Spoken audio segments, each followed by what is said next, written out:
Welcome back. There's been outrage in some quarters following a proposed change to the Firearms Control Act. Many fear it will have a devastating impact on citizens trying to protect themselves against criminals and gender-based violence. If it is signed into law, it could bar South African citizens from obtaining a gun license for self-defense and hunting. Dr. Guy Lamb is a criminologist and expert in crime, violence and policing.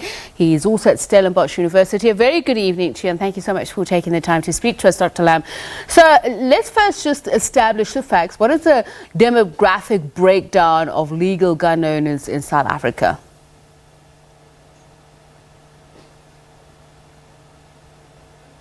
Well, we don't actually have that information at our disposal. We have, in terms of the numbers vary, but we have, in terms of legal gun owners, it's around 2 million, possibly more. And it's traditionally been white men, but of course that demographic has changed over time. But the point we really need to start with why we're having this conversation is because there's a proposed draft legislation that's out for comment. So the law hasn't changed yet. There's been significant changes that are being proposed, certainly by the Civilian Secretariat for Police Services. So the conversation, I think, needs to start with that.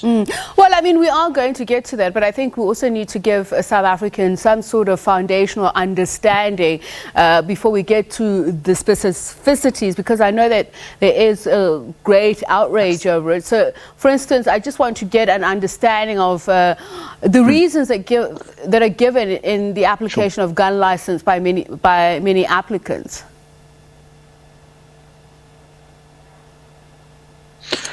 Yeah, the sense is in terms of applying for a gun license. Your question at the beginning, the demographic, it is largely white men who are legal licensed gun owners in South Africa, but that has changed over time. It's now, both black, white, Indian, colored own firearms in South Africa, both men and women own. But if one was to look at it in terms of a gender and a racial breakdown, it's predominantly white men who are licensed firearm owners within South Africa. Okay. I just wanted to understand the reason why they apply for gun licenses, because with this amendment, one of the major issues that people are concerned about is that so-called innocent citizens who want to defend themselves in a country that is crime-ridden won't be able to apply for gun license for self-protection.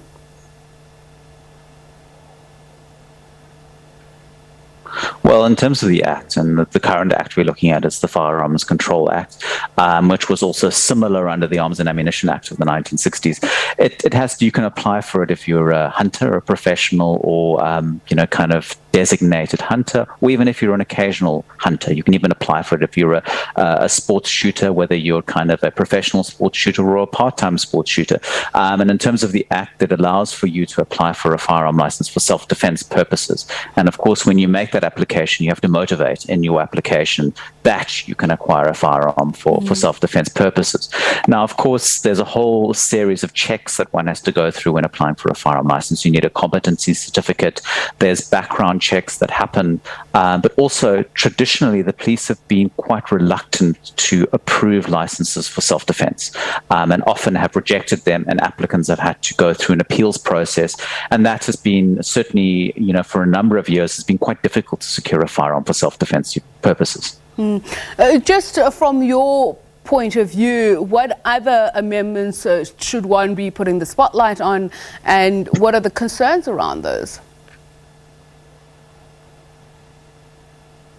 Well, there's some very interesting kind of additions and changes that are being proposed by the ministry and by the Civilian Secretariat, and we're having a conversation of gender-based violence. So government's kind of priority policies at the moment are its white paper on safety and security, which is 2016, but it also has a new gender-based violence and femicide strategic plan, and that we're seeing in these amendments. So, for example, within the amendment that they're suggesting is that if someone has a provisional protection order against them, namely that someone has laid a complaint, a girlfriend, a wife, a partner against a firearm license applicant, that the registrar who's responsible for firearm licensing and SAPs can temporarily put a hold on that application until the temporary kind of protection order has been resolved. So if it's confirmed by the courts, then obviously the license won't be issued. Also, what's happened is the police have been doing it, but now they're putting in the act is that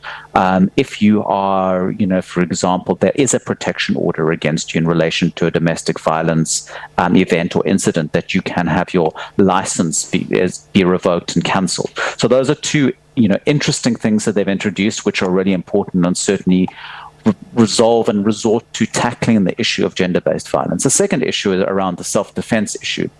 And so there's only kind of part of the conversation that's happening here is if we really break down the sort of category of self-defense firearm applicants, is they're at the most risk of having their firearms, either losing their firearms or having their firearms being stolen. And of course, those firearms then go into the illegal market and then tend to get used in the commission of crime. Also, that category of self-defense applicants are also at the most risk of perpetrating gender-based violence.